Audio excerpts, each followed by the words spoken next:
Kiai dan pesantren dihina. Santri geruduk Polres Ciamis. Sangat tidak menguntungkan anak generasi muda ke depan ini akan suram kalau diajari oleh pesantren. Ya, cuma diajarkan dakwah juga bukan Indonesia yang didakwakan, menawarkan negara Arab. Ini yang harus stop. Menawarkan kebaikan Arab, menawarkan Muhammad, itu harus stop, saudara, agar Indonesia ini sadar. Bahasa yang Anda sampaikan menurut saya sama sekali tidak berakhlak dan tidak bermoral dan beretika. Tapi awas, kalau ini terus Anda lakukan, umat yang kemudian tidak terima dengan apa yang Anda sampaikan. Itu narasi permusuhan, narasi kebencian berlebihan lah. Menurut saya itu tidak baik.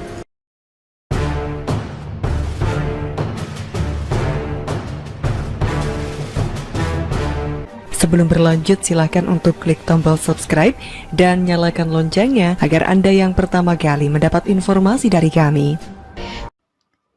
Tak terima dengan unggahan 3 akun media sosial berinisial AM, FM, dan AAM. Forum Santri Kabupaten Ciamis geruduk markas Polres Ciamis. Mereka mengadukan 3 akun media sosial tersebut atas tuduhan mengunggah ujaran kebencian dengan kalimat penghinaan pada pesantren dan santri. Akun AM, FM, dan AAM tersebut mengunggah status yang diduga mengandung penghinaan kepada ulama dan pesantren di Kabupaten Ciamis. Bahkan ada pencemaran nama baik dalam medsos tersebut. Demikian kata Koordinator FSKC Aceng Dimas Hasanuddin pada Senin, 26 Juli 2021. Isi ujaran kebencian pada pesantren tersebut juga mencantumkan kata-kata kasar, seperti anjing dan babi, termasuk juga hinaan kepada ulama. Karena itu kami datang dari berbagai organisasi, Front Santri Indonesia, Front Mahasiswa Islam, dan sebagainya. Demikian katanya. Aceng berharap polisi segera menindaklanjuti akun AM, FM, dan AAM tersebut. Jika tidak, ia khawatir bakal ada gejolak di kalangan santri Ciamis. Mudah-mudahan para cyber penegak hukum segera melacak pemilik akun medsos tersebut. Kalau dibiarkan, maka bisa terjadi gesekan dari pesantren-pesantren di Ciamis. Demikian katanya. Aceng meminta penegak hukum bergerak cepat mengungkap pemilik 3 akun medsos yang menimbulkan keresahan di kalangan santri. Kami, sebagai santri, terluka atas penghinaan pada ulama dan santri di Ciamis tersebut. Demikian jelasnya. Ujaran kebencian yang diunggah oleh 3 akun medsos tersebut juga dianggap provokatif yang bisa menimbulkan kekisruhan. Itulah kenapa kami ingin polisi melacaknya sekaligus menangkapnya. Jangan sampai ada kisruh dan gejolak di Ciamis. Demikian tegasnya. Terkait laporan FSKC terhadap 3 akun medsos yang diduga melakukan ujaran kebencian tersebut, polisi belum memberikan keterangan.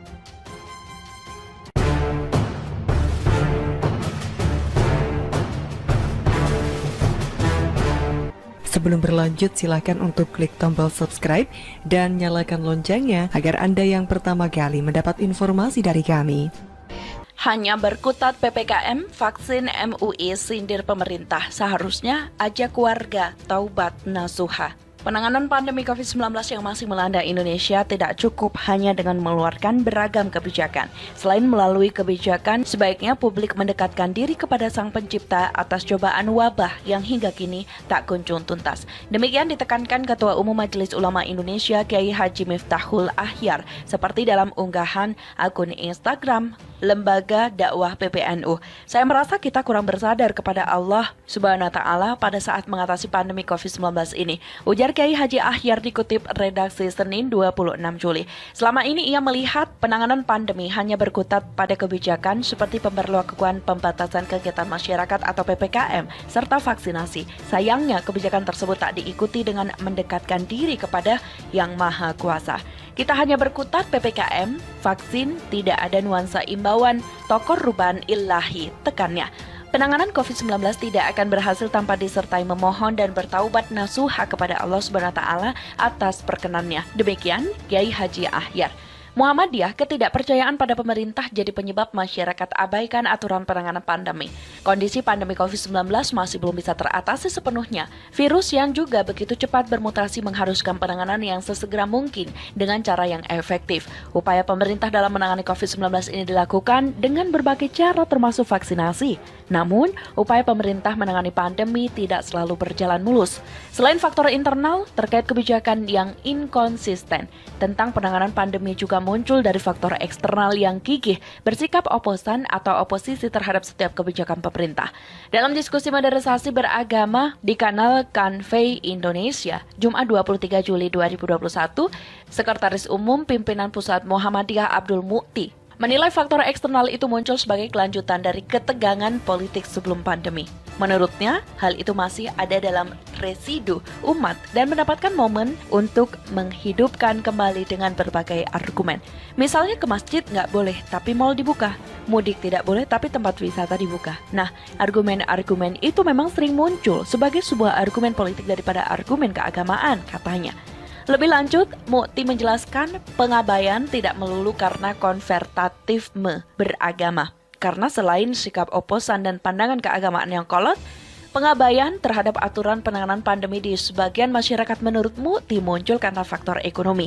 Dalam hal ini masyarakat dengan penghasilan harian terpaksa melanggar aturan dikarenakan tidak memiliki tabungan. Sementara itu negara-negara yang harusnya menjamin kehidupan mereka juga tidak menunaikan kewajibannya meskipun status pandemi telah ditetapkan sebagai bencana nasional. Sebagaimana dikutip dari pikiranrakyat.com dari laman Muhammadiyah. Mereka yang tidak punya tabungan dan income bulanan yang memang pendapatan mereka diperoleh dari pekerjaan harian, maka tidak mudah meyakinkan mereka. Saya kadang mendengar masyarakat mau menaati aturan, tapi mereka bertanya, yang ngasih makan siapa? Tutur Mukti mencontohkan perdebatan karantina wilayah. Kemudian dia menambahkan termasuk dalam konteks tersebut adalah masyarakat ekonomi bawah. Ekonomi bawah yang tidak memiliki fasilitas layak untuk melaksanakan aturan pandemi selama di rumah petanya. Nah, realitas ini kadang tidak kita bayangkan bagaimana beragamnya masyarakat kita itu sehingga memang pendekatan sholat di rumah saja, berjamaah di rumah tidak selalu bisa diterima ketika kita melihat realitas. Nah, disinilah sebagian masyarakat menjadi sangat pragmatis dengan resiko tetap pergi ke masjid, kata Mukti. Lebih jauh Mukti menyebut mereka tidak anti pemerintah, akan tetapi mereka tidak bisa memenuhi himbauan tersebut karena tidak ditunjang dengan fasilitas. Nah, yang kita juga harus dilihat sehingga bagaimana kita bisa memberikan solusi bahwa masyarakat kita memiliki beragam keadaan yang menjadi perhatian dan kebijakan atau pikiran-pikiran ke depan ketika masalah-masalah ini terjadi, ujar Mukti.